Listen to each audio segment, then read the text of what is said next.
Sore ini sangat indah sekali.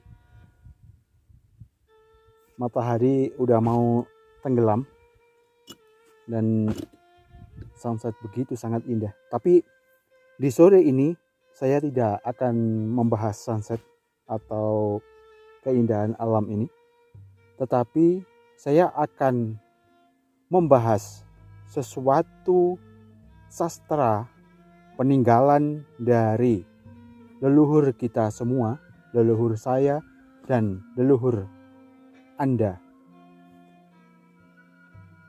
Sastra ini tergolong sudah sangat tua sekali. Kalau orang umum menyebutnya lontar, saya ambil dari, kalau di Masehikan adalah tahun 413 Masehi. Jadi lontar ini atau sastra ini menerangkan tentang akhir dari hidup manusia. Karena pada ajaran leluhur kita masa lampau sebetulnya tidak ada akhir maupun awal. Karena semua adalah proses dari perputaran waktu yang disebut dengan kala. Ya, seperti yang kita lihat saat ini, sore ini adalah bagian dari perputaran waktu. Lontar ini bernama Kendali Puspo, yaitu yang kalau diharfiahkan adalah yang berarti bunga dari pohon pisang, bunga dari buah pisang. Lengkapnya begitu. Lantas apa hubungan lontar ini yang berhubungan kalau di arti harfiahnya adalah bunga dari pohon pisang? Karena begini, bunga pisang atau di dalam bahasa Kawinya disebut ontong, itu adalah mirip seperti jantung manusia. Jadi lontar ini menunjukkan bahwa atau menerangkan bahwa semua yang sudah hidup pasti akan mati. Namun sebelum kematian itu, leluhur kita sudah menemukan tanda-tanda dan bagaimana cara mencegahnya. Karena kalau mati memang sudah takdir, sudah suratan takdir, sudah siklus dari apa yang sudah menjadi hidup dan akhirnya akan mati, hidup lagi, mati lagi. Seperti yang saya ungkapkan tadi, tidak ada awal, tidak ada akhir. Seperti itu yang diajarkan leluhur kita. Nah, karena konsep tidak ada awal dan tidak ada akhir itu, akhirnya di sore ini saya akan membahas bab pertama ini bukan dari kelahiran atau sebelum kelahiran, tetapi dari kematian. Kita balik lagi sekarang ke yang tadi itu, bunga dari buah pisang atau pohon pisang yang mirip seperti jantung manusia itu tadi. Entah kenapa saya juga tidak menyangka ternyata leluhur kita itu sudah mungkin zaman masa lampau di tahun 400-an itu mungkin sudah membedah atau bagaimana sehingga tahu bentuk jantung itu mirip seperti dengan buah dari pohon pisang atau bunga dari buah pisang. Lantas apa yang lengkapnya disuratkan di lontar tersebut? Ternyata begini. Semua terjemahannya begini kira-kira, karena saya mencoba menerjemahkan ini sudah sangat lama sekali, sekitar 15 tahun lebih. Tetapi ya itu tadi, di alam semesta ini tidak ada yang namanya kebenaran pasti, kebenaran abadi, kesalahan pasti atau kesalahan abadi. Yang ada itu adalah kecocokan dan keseimbangan. Saya dengan Anda semua, dengan rekan-rekan sahabat semua adalah kecocokan. Bukan menonjolkan kebenaran, bukan. Tetapi klik kecocokan. Karena dengan kecocokan itu tadi timbullah suatu kehidupan seperti ini, alam semesta ini. Ini adalah efek dari kecocokan, dari kesestabilan.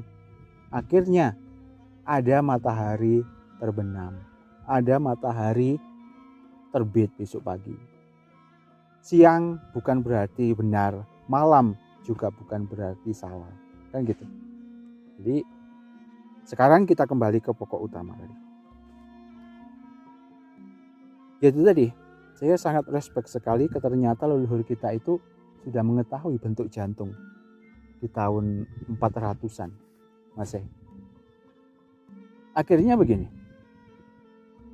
sebelum ajal itu menghampiri kita, karena itu adalah suatu kepastian, ternyata tanda-tanda itu jika suatu masa, suatu waktu nanti kita itu di pangkal jantung yang disebut dengan Bayu Samono, itu adalah kedudukan dari Brahmastana atau Brahmastono.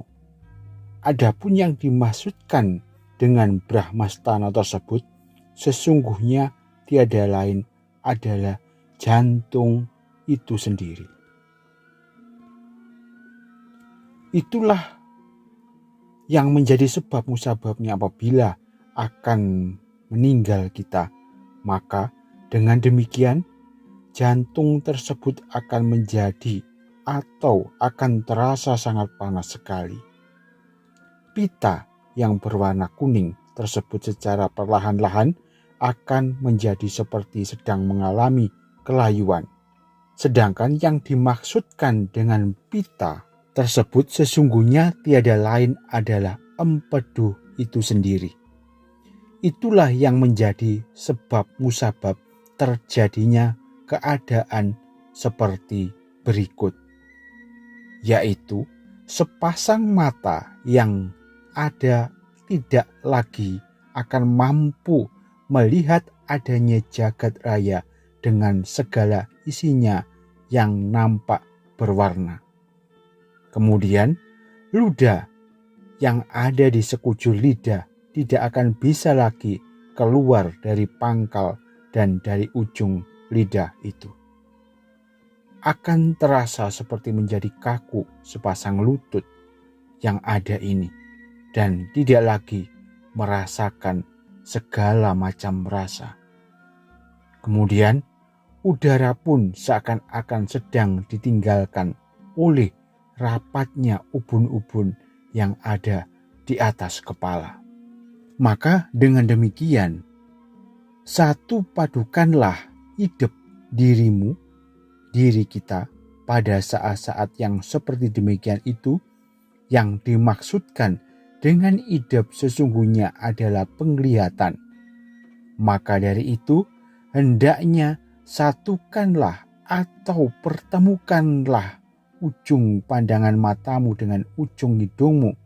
Kecilkan atau buatlah aliran-aliran nafas dirimu menjadi halus. Selanjutnya di bab baliknya, yaitu lontar nomor 2-nya bunyinya begini. Kalau diartikan ya ini.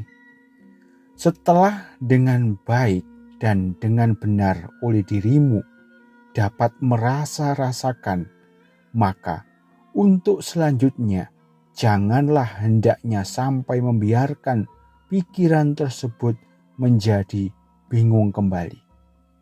Setelah itu arahkanlah dan tujukanlah dengan tepat pada titik tengah dari api atau panas tubuh yang di tempat kedudukannya ada di dalam nabi, yaitu daerah yang terdapat di dalam pusar.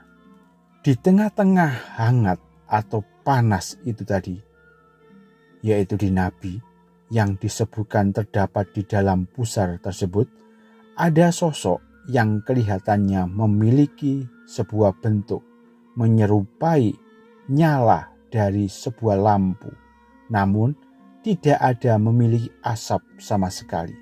Maka dengan demikian, selanjutnya pancangkanlah dengan benar dan tidak lagi berubah-ubah posisinya. Nah, itu akhirnya di bab ketiga, jadi dibaliknya, lontar nomor 3, bunyinya seumpama bahasa Indonesia begini. Di sanalah di tengah-tengah nyala dari api tersebut, tempatkan segala macam kebingungan-kebingungan dirimu. Juga tempatkanlah hendaknya di sana, yaitu segala macam bentuk kekotoran-kekotoran dari pikiran kita sebelumnya. Maka ingat-ingatlah terus akan hal tersebut pada saat pikiran-pikiran tersebut sedang ada di dalam kedalamannya. Adapun yang disebutkan terdapat di tengah-tengah dari nyala api tersebut sesungguhnya adalah asal muasal dari apa yang disebut sebagai dharma kita sendiri. Jadi kalau kita memang masih waktu ini masih berkehendak, ya, kalau setelah saya teliti, kalau memang itu belum waktunya, kita akan sembuh. Jadi ini sebetulnya konsep ini saat kita sakit berat gitu ya. Kan namanya orang itu enggak selamanya sehat kan. Kadang kita sakit ringan atau sakit berat. Ini posisi tata cara tadi itu adalah saat kita sakit berat. Jadi kalau memang waktu belum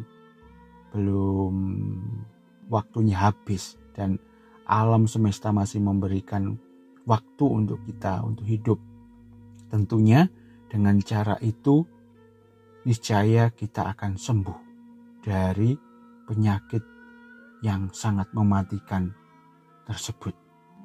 Nah, sekarang kita lanjutkan di bab keempat atau lembar keempat. Jadi setelah kita sadar ya, kalau kita sadar setelah proses itu tadi, kita sadar itu maksudnya ingat akan diri kita, ingat akan kejadian di sekeliling kita.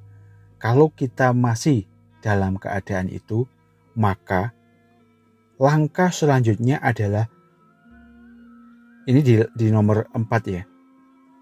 Tunjukkanlah ke hadapan Surya Mandala, yaitu lingkaran matahari yang diibaratkan sebagai sebuah jagat raya. Jadi intinya kita harus konsentrasi dengan keadaan sekeliling kita, dengan alam semesta yang ada di sekeliling kita. Intinya saya masih ada waktu, gitu kan. Jadi kita mensugesti diri sendiri, saya masih ada waktu untuk hidup maksudnya. Kemudian bait keduanya masih di lembar keempat.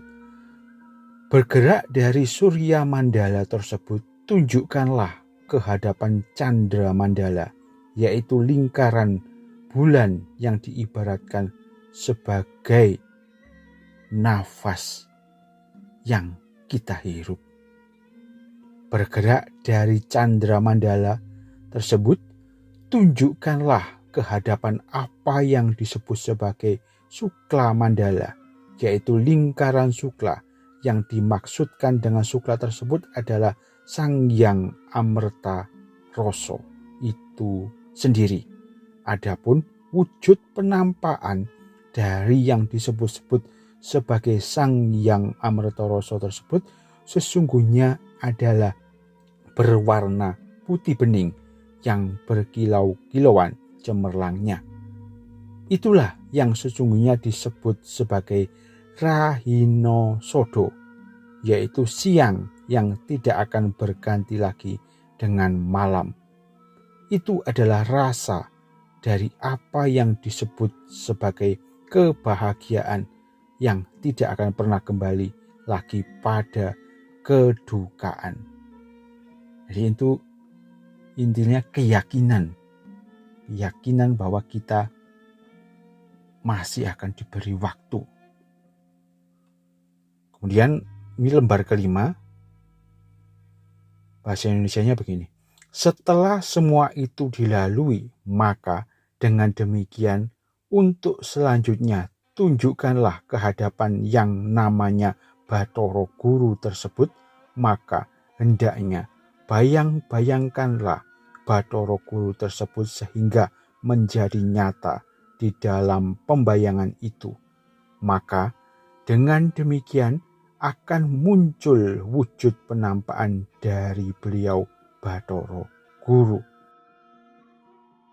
Dari tempat kedudukan dirimu tersebut, ini lanjutannya ya, maka selanjutnya berusahalah untuk meninggalkan atau melepaskan segala macam ikatan-ikatan dari perasaan cinta yang ada atau beban yang ada, sedih dan sebagainya. Karena cinta, sedih, dan segala sifat lainnya itu sebetulnya sama, cuman berbeda rasa.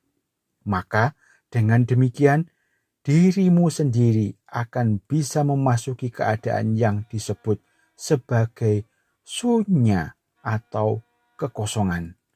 Di situ akan ada rasa yang tidak dapat lagi diidentifikasi atau ditandai dengan rupa atau berbagai bentuk yang ada, yang tidak ada lagi diidentifikasikan atau ditandai dengan menggunakan warna, yang memiliki sifat yang tidak sendirinya akan menyadari semua yang ada. Kemudian yang memiliki kemampuan untuk bisa mengamati semua yang ada, yang memiliki kemampuan untuk bisa memahami semua yang ada. Adapun yang dimaksudkan dengan sebutan nirupeksa tersebut adalah sifat dari kesadaran yang dengan dirinya sendiri atau dapat mampu mengetahui seluruh alam sekelilingnya. Namun, sebaliknya ia sendiri akan bisa diketahui juga oleh seluruh sekelilingnya atau waktu di sekelilingnya tersebut. Hal ini sesungguhnya adalah kesadaran yogiswara kita. Kita itu kan bertahap, jadi menyelamatkan diri kita. Ini kan ceritanya itu menyelamatkan diri kita dengan bertahap. Setelah sadar, kita itu intinya itu, kalau bahasa saya ya, ini memeluk penyakit kita jadikan sahabat gitu loh. Jadi kita tidak memusuhinya juga. Jadi ini ibarat, ya udahlah kamu saudaraku kan gitu. Itu kalau bahasa saya, karena ini susah sekali diterjemahkan. Jadi intinya itu kita sudah sadar dengan keadaan kita yang terbebani dengan penyakit itu tadi. Tapi penyakit yang membebani itu tadi, yang menyerang kita itu, kita jadikan saudara karena itu adalah bagian juga dari kita gitu. Akhirnya ini adalah lembar ke-6. Bunyinya begini. Hendaknya ajaran ini dijaga kerahasiaannya. Sebetulnya ini ajaran rahasia. Jadi hanya Batak Bata. Jadi murid-murid guru yang waktu itu yang disebut Batak Bata yang harusnya mengetahui ini. Tetapi karena zaman sudah berubah, kita harus mau gak mau harus mengikutinya. Kalau keilmuan begini terus dirahasiakan dan lain-lain, akhirnya tertimbun oleh zaman dan akhirnya benar-benar hilang tanpa bekas. Padahal ini adalah suatu keilmuan yang sangat bagus sekali. Jadi ini sekarang adalah lembar selanjutnya, yaitu ke-7. Yang ke-7 ini adalah kurang lebih terjemahannya begini. Yang dimaksudkan dengan istilah nadi utama yang diapit oleh 2 saluran nadi yang disebut sebagai ilat ing taruju, yaitu lidahnya dari keseimbangan. Apabila dia sudah sadar, maka dia harus menyadari akan hal yang disebut dengan pulung rasa. Pulung rasa adalah sesungguhnya tiada lain adalah kerongkongan kita. Jadi kita harus menyadari tentang keadaan kerongkongan kita yang dibuat untuk lewat segala macam hal yang dari entah itu nafas dan segala macam makanan. Itu harus kita sadari kerongkongan itu, karena sangat penting sekali. Kemudian setelah itu sadarilah yang disebut dengan windu tejo. Lantas windu tejo itu apa? Windu tejo itu adalah jidat kita atau kening kita. Sadarilah bahwa kita masih merasakan kening kita. Kemudian kita harus mengucapkan mantra. Ya, ini adalah mantra untuk penguat, istilahnya untuk penguat hubungan antara raga dan sukma kita itu, yang disebut dengan Rawila Saguli. Adapun mengenai suara-suara dari uncaran mantranya adalah sebagai berikut. Ang, ung, dan mang. Ya, cuman 3 ini ada. Ini begini cirinya ya. Kenapa kita ini ada mantra 3, ang, ung, dan mang. Intinya begini. Apabila yang terasa sangat berat, ya, terasa sangat berat di bagian tubuh kita sebelah kanan, ya, mungkin kalau zaman sekarang itu mati rasa, mati separuh gitu mungkin ya, di sebelah kanan, maka ucapkanlah dalam kata dan pikiran, dihayati dengan perasaan, ucapkanlah mantra ang. Dan apabila yang memberatkan itu adalah sebelah kiri dari tubuh kita, maka ucapkanlah mantra dengan seksama dan dengan rasa, yaitu mantra ung. Apabila kanan dan kiri ini memang benar-benar semuanya terasa berat, sudah mati rasa atau bagaimana, karena orang yang sudah sakit berat itu rasanya sudah gak karu-karuan. Kalau memang kanan kiri ini memang sama, maka yakinilah di dalam hati, di dalam kata, dan di dalam sanubari, ucapkanlah mantra mang. Kemudian itu kan sebelah tubuh sebelah kanan, kiri, dan tengah ya. Kanan kiri kalau kerasa semua ya, udah gak karu-karuan rasanya. Kanan kiri, kalau memang kanan kiri, kanan aja, kiri saja, yang seperti itu mantranya yang sebelumnya saya sebutkan. Namun kalau yang kerasa itu enggak karu-karuannya itu di bagian bawah, di bagian bawah tubuh kita, itu disebut dengan ajilewe. Apabila berusaha untuk melihatnya atau merasakannya, yang hendak dilihat itu ternyata tidak ada di bagian sebelah bawah tubuh kita, ternyata itu adalah cuma rasa.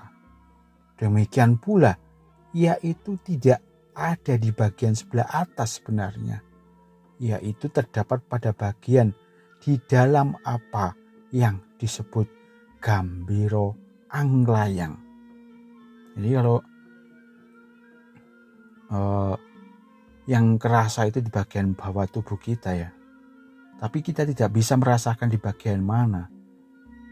Itu sebetulnya namanya, kata leluhur kita itu yang diseratkan itu disebut dengan gambiro anglayang. Gambiro anglayang itu sebetulnya yaitu tadi, nyawa kita ini sudah nyangkut apa enggak, jadi gitu. Sudah ngelayang dia. Lantas bagaimana caranya kalau memang itu yang kita rasakan? Kita harus menggunakan cara yang disebut dengan Huto Sudoko Sindung. Lantas apa Huto Sudoko Sindung itu? Yang dimaksudkan dengan sebutan Huto tersebut sesungguhnya tidak lain adalah panas tubuh kita yang membumbung. Itu dirasakan ya, panasnya itu. Kemudian yang dimaksudkan dengan sebutan Sudoko tersebut sesungguhnya tidak lain dan tidak bukan adalah rasa dingin di tubuh kita. Itu juga kita rasakan. Kemudian yang dimaksudkan dengan sebutan sindung tersebut bukan lain dan tidak bukan sesungguhnya adalah nafas kita yang terhembus. Bukan yang kita hirup, tetapi yang terhembus. Itu kita rasakan. Kemudian kita langkah selanjutnya ya ini pada lontar di bait ke-8. 8 akhir mau ke-9. Kurang lebih begini. Merasakan apa yang disebut dengan sindu. Sindu ini rasanya itu diubun-ubun. Kayak sudah mau copot gitu. Jadi itu kita rasakan. Sebetulnya itu tidak lain dan tidak bukan. Itu adalah nyawa kita yang sudah mau lepas. Kalau seandainya terdapat di dalam, jadi masih di dalam kepala ya rasanya itu, maka yang namanya ini rasanya itu kita bayangkan, kita hayati itu di dalam paru-paru. Sesungguhnya adalah silabel suci. Itu sebenarnya ada silabel suci yang disebut dengan ungkara itu sendiri. Ungkara, saya ulangi, ungkara. Yang namanya limpah tersebut sesungguhnya adalah lambang setengah lingkaran atau arda candra itu sendiri. Itu kita rasakan di limpah. Di paru kita rasakan, yaitu semayamnya silabel suci, yaitu ungkara. Bukan ong ya, tapi ungkara. Ungkara. Kemudian kita rasakan juga dan kita hayati yang di dalam limpah yang disebut dengan arda condro, arda candra. Itu kita rasakan. Jadi sedikit rumit ya sahabat. Mungkin harus sahabat ulang-ulang beneran ini. Mungkin harus dicatat juga. Perlu dicatat. Untuk bisa ditularkan ke teman-teman lain. Saya lanjutkan ya. Kemudian yang namanya ampru. Nah ini ampru ini juga kita rasakan. Tersebut sesungguhnya ada lambang atau bersemayamnya windu yang disebut dengan atau lambangnya nada. Adapun ajaran berikut adalah tentang Sang Yang Ongkara. Nah, sekarang adalah Ongkara yang ada berkedudukan di dalam badan jasmani kesemuanya ini, yaitu tepatnya ya intinya berkedudukan di dalam rongga dari pangkal hati. Nah, balik kan di awal yang tadi saya sebut sebagai kayak bentuknya buah pisang itu tadi, ontong itu tadi. Sebetulnya ini tempatnya Sang Yang Ongkara bersemayam. Jadi Sang Yang Ongkara itulah yang menjadi sebagai asal muasal dari bayu atau aliran-aliran nafas yang mengalir sampai ke daerah ubun-ubun yang ada di atas kepala hingga sampai ke ujung kaki. Jadi kalau zaman sekarang ini disebut dengan peredaran darah atau sel-sel gitu loh. Jadi Sang Hyang Ongkara ini ada tugasnya memompa udara, memompa darah. Nah, kalau zaman sekarang kan bisa dijelaskan. Jadi Sang Hyang Ongkara ini adalah pangkal jantung, jadi jantung itu sendiri.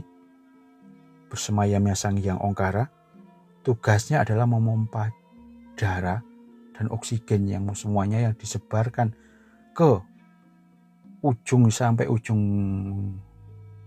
ubun-ubun hingga ke telapak kaki, semuanya itu tanpa tersisa dipompa oleh jantung itu tadi, yaitu Sang Hyang Ongkara, tempatnya Sang Hyang Ongkara. Nah, kan ketahuan sekarang setelah penjelasan yang sangat jelimet ini. Kemudian Sang Hyang Ongkara tersebut sesungguhnya adalah jalan bagi apa yang disebut sebagai Ardhanareswari. Ketika ia keluar dari dalam badan jasmani ini, yaitu bagian dari tubuh yang berasal dari unsur-unsur ayah dan ibu, itu jangan sampai itu keluar, ya sudah habislah kita. Maka dari itu tugas kita setelah mengetahui detailnya kayak yang saya sebutkan yang sangat panjang itu, kita harus merangkul si Ardhanareswari, tempat berkedudukannya Sang Hyang Ongkara itu tadi, supaya kita bisa sembuh dari penyakit. Karena penyakit itu kan segala macam hal, sebetulnya sebab. Ya, sebab itu penyakit itu kan sebabnya dengan berbagai jenis, apalagi bertambahnya zaman, maka penyakit juga akan bertambah juga jenisnya. Tapi itu adalah sebab. Jadi intinya, tapi kita harus tetap berpegang teguh pada kedudukannya Sang Hyang Ongkara, yaitu pangkalnya jantung yang disimboliskan dengan ontong atau buah pisang itu tadi.